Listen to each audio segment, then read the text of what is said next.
kids up on the beat, ho.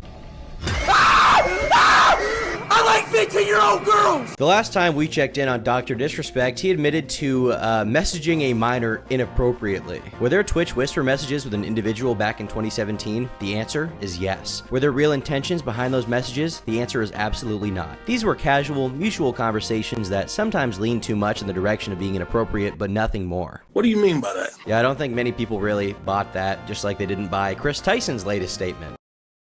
Holy shit, man. So my motherfucking main Chris Tyson supports child. Back to disrespect the kids up on his beat. But Doc disappeared for a while before finally coming back to Twitter recently. He started by posting this picture of him playing chess while the person on the other end is playing checkers, essentially showing how a high IQ brain he is, okay? He's a genius, he's a master manipulator, he's the master of puppets. He knows what he's doing, guys. He's had it all in control from the beginning.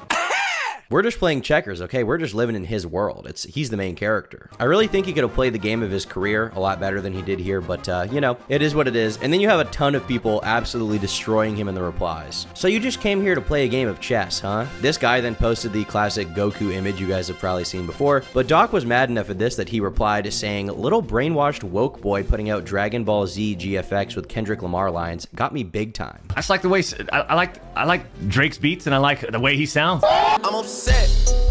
50,000 on my head is disrespect. Someone else said, "Is this you playing with a minor?" And he responds saying, "Good one, she/her. The internet will never fix your real threat, depression." I have to say, I'm not surprised by this in the least. This is exactly the response that I expected from someone like Doc. I mean, realistically, what angle does he really have here to return? Like, who are even his supporters now? Well, it's people like the Quartering who will just defend him no matter what. And the Quartering agrees with these kinds of takes from Doc, so he's just playing to that base, basically. And I just have to call out here, okay, that I, as the messiah, the true checkers player here, okay, literally predicted that he would do this, and I knew this is who he would pander to. Do you not think that if he came back, he could like find a new, albeit smaller audience, who's gonna be the audience that's like a combination of people from his audience that probably don't care? This video was posted on the 28th of July, and Doc came back 3 days later doing exactly what I expected to happen, okay? The only replies he's given on Twitter have been him replying to people like, "You are woke, you are gay and cringe, and I own you, you're literally trans right now. You're literally gay right now. I don't know if you knew this, but you're literally gay." I may have messaged a minor, but you being gay makes you worse than I am, okay? You, penis in your butt. Me, penis in child. Hey! Come back.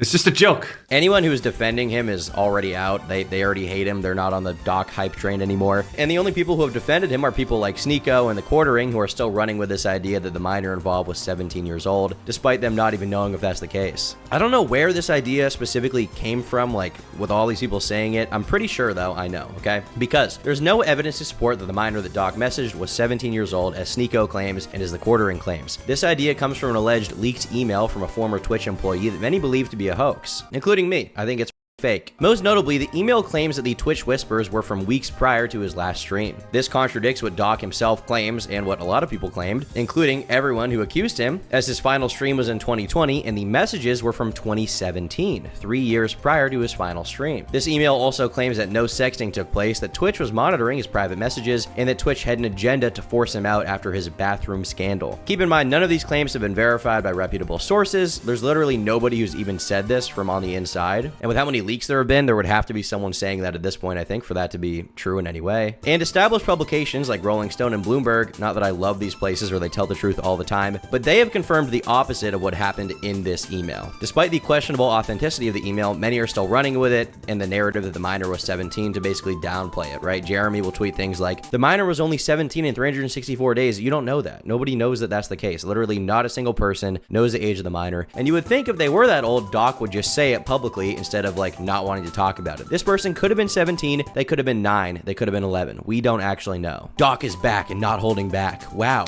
So based. So base, bro. He's not holding back. Maybe he should have held back before he messaged a child, okay? Maybe he should have held back there. Shouldn't people care about that? Like, I feel like this is kind of a big deal here. Quartering, like a really big deal, actually. I mean, this guy is such a meat rider that he just keeps going with these defenses, even though there's no defense for Doc. Like, Doc didn't even say, I didn't know the age of the minor, or once I found out, I stopped talking to them. DM. No, he didn't say that. He straight up just gave a very vague response. It was like, I did message a minor. So there's like, why even defend him? Doc, I'm glad you're back and hope to hear your side of all this sooner rather than later. What are you hoping to hear? Like, really, what more information do you need about this guy to condemn him? I would also like to see what was in those messages and what he specifically said, but is it really reasonable to think that every single person who has access to those DMs is lying? Every single person is just lying? Because, I mean, Twitch, you know, Twitch may ban people unfairly a lot of the time, and I think there's a lot of criticism to be made of Twitch. But I don't think that Twitch would ban Doc for this reason unless they actually thought he was completely like, he made them so much money. He made them millions of dollars a year. I cannot overstate this. He was one of the biggest streamers. He was averaging like 30, 40, 50K live viewers. He was so big back then. There's no reason for them to terminate him unless they actually believe he's a direct brand risk. I mean, they didn't even delete him for the bathroom incident when he went into a bathroom, a public bathroom, and filmed other people pissing. They didn't ban him for that, and they easily could have because they wanted to keep him around until the last possible moment. And they reached that last possible moment, and they apparently banned him. So Slasher is not a super credible journalist, but I will say that him, with the help of Rolling Stone, were able to publish an article detailing the situation. The majority of this article covers details that have already been discussed in, you know, past videos that I've made. However, there are some notable pieces of info in here that are really worth mentioning and I really want to hammer into you guys, okay? Rolling Stone claims that they were able to review internal Twitch communications and interviewed a trusted source with information on the situation. Their investigation confirmed that Doc was banned for allegedly sexting a minor, even after learning that she was underage. Journalists at Bloomberg were also given confirmation from 3 different sources corroborating this story. 2 of these sources would also confirm Doc's alleged inquiry about the minor attending TwitchCon, which is a very specific thing, because Doc didn't say, I never asked her to attend TwitchCon. He just said there were no real intentions, okay? You know, kind of a contradiction there. Why would he be so vague with his wording?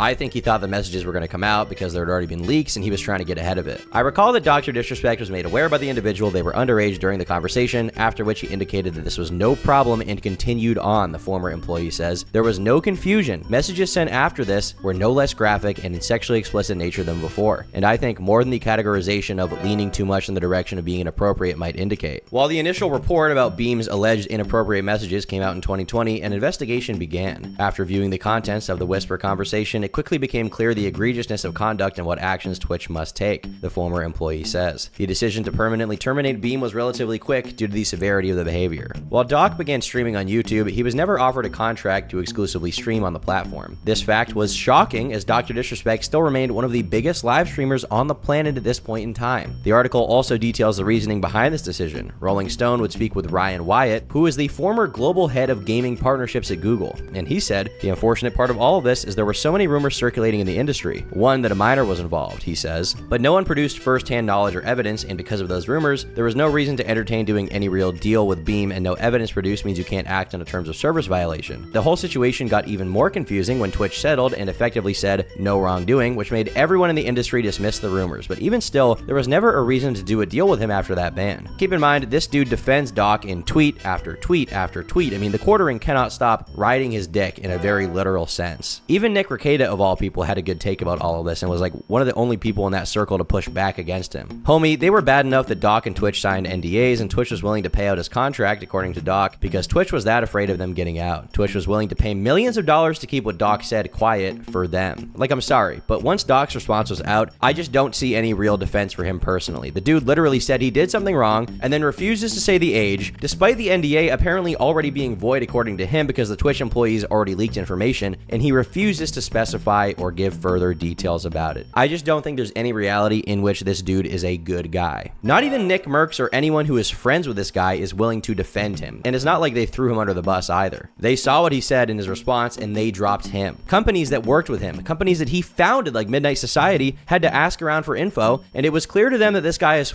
so why even try? Why die on this hill? Well, I think the obvious answer is that certain people are culture war warriors who will take whatever side that they think their audience wants them to see. There are no actual principles or conviction with these people. They just want their audience that already agrees with them to be like, OMG, so base, that's true. You get them, Doc. You beat the trans people. Without any real critical thinking into these situations. It's all just like complete political brain rot. Like, the quartering is right wing. I don't give a shit. You can be right-wing and principled and be a great person. You genuinely can be. Like, there's nothing wrong with being conservative. What is wrong is denying the facts in a situation and constantly being willing to defend something that is indefensible because you think that that person is on your side or that it's politically advantageous for you to do so. And some people have also done the same thing with Chris Tyson, and they should be called out. You know, I think waiting for evidence in these situations is important, of course. That's what I did in both of these situations, but I just don't see any reason to defend any of these people past this point, either Chris or Doc. But Doc's only course of action now is to basically come back as a villain, because no matter what, some amount of his audience will continue watching him and enjoying his content. They just want to see the epic gamerisms on camera, okay? They want to see him being like, Chung Shu, I own the Chinese people. Like, you know, that's what they want to see. And to an extent, I understand that. I mean, Doc is an entertaining dude, but at the same time, you can't deny or cope about what he did in the reality of the situation, which is that he's a horrible person. I mean, even back in the day when people asked Doc about what happened, he said he didn't know at first, and then once the court case happened, he was like, I just don't want to engage in any speculation. Makes you think, really gets your noggin jogging as to why maybe he wouldn't want to engage in any speculation about this at the time. So after his ban, he did a brief hiatus from streaming, right? And he would later give an interview with PC Gamer on July 16th, where it was revealed that even weeks later, he had still apparently not been informed as to why he was banned. So let's read this. And Twitch has just cut off contact with you? They've never provided you a reason for the ban? Yeah, that seems crazy to me, to ban one of its most infamous popular streamers and then to not even tell them what they did wrong. Yeah, that's kind of the mind-blowing thing about all this. Obviously, for legal counsel, I have to be careful here, but I can say I will not be returning to Twitch, so I mean, that's it. So this guy then goes on to ask about, you know, Twitch banning several streamers who have been outed as sexual harassers, abusers, and toxic people. And he says, to your knowledge, is your Twitch ban the result of someone alleging that you harassed, abused, or assaulted them in any way? And Doc says this, okay, very weird response. Listen, I'm not interested in engaging crazy speculation. I've seen all the theories, I've seen all the possible conspiracies, and it's just like, I'm not interested in engaging that type of stuff. I have a great community of loyal fans, and I'm totally focused on getting back and delivering great, entertaining content, and that's where the focus is. Like, this looks weird. Chat, okay, chat. I'm not live, but if I was live, I would say, chat, this looks odd. What's going on here, chat? It's also worth mentioning, as I said, there was a massive wave of misconduct allegations that were levied at a multitude of different live streamers on Twitch around this time, and this resulted in some major bans. This issue would boil over and trigger a response from Twitch themselves, which would form an incident response team codenamed Gold Sparrow. I don't think you could have picked a more corny name, but whatever, they did that. And this also coincided with a public response from Twitch, which reads, we take accusations of SA and misconduct very seriously. We're actively looking into the accounts concerning streamers affiliated with Twitch and will work with law enforcement where applicable. We're thankful for the bravery shown by those who have come forward to speak about their experiences, and we are committed to working to make the streaming community safer for everyone. This statement was published to Twitter on the 21st of June, just 5 days before Doc was permanently banned. Okay, like permanently banned. In hindsight, one may believe these two events were connected. It kind of, you know, looks weird. It doesn't really make sense. I don't really care that Doc doesn't like people with pronouns, but it's clear to me that he's using this as a big angle to get whatever people are left over and still want to support him on his side, to be like, yeah, Doc, you go, you own the trans people, right? Which is like, fine, whatever, who cares? But like, don't you find it weird that he's not giving more detail on this? Don't you find it weird that he's not giving like a full response on this to exonerate himself? Like, you think if he did nothing wrong, he would make like a full response video like a lot of other people have and just detailed everything that happened, right? Why is he not doing that? Why is he not doing that? Huh, I wonder why. And to an extent, in the position he's in with how he is, it's kind of hard to blame him for doing this and playing the basically heel, because what else could he really do? I mean, I guess he could quit, but it's not like he can go outside to any major airport without people instantly recognizing him. The guy is 6'8". He's like a shining beacon of creepiness at this point. So yeah, I think for a lot of the internet, it's over in terms of this guy, and the only thing he can do is pander to these people, basically. But who knows, maybe in 6 months, everyone will forget and love him again. Everybody will be like, I love Doc, the two-time champion, the two-timer. I love Doc. He 2 times. Children. If he just keeps pushing on and doesn't get banned anywhere, ultimately, there's nothing to really keep his fans from supporting him if they choose to, but I think the guy is totally morally screwed up in the head, and I don't think there's any real saving this dude. Especially with, like, he has no humility. He has such an ego around this. He doesn't even seem to feel bad for what he did. It's just like, you're a scumbag, bro. Anyway, if you like the video, leave a like. If you dislike, leave a dislike, and comment below with your thoughts on what happened. Bye.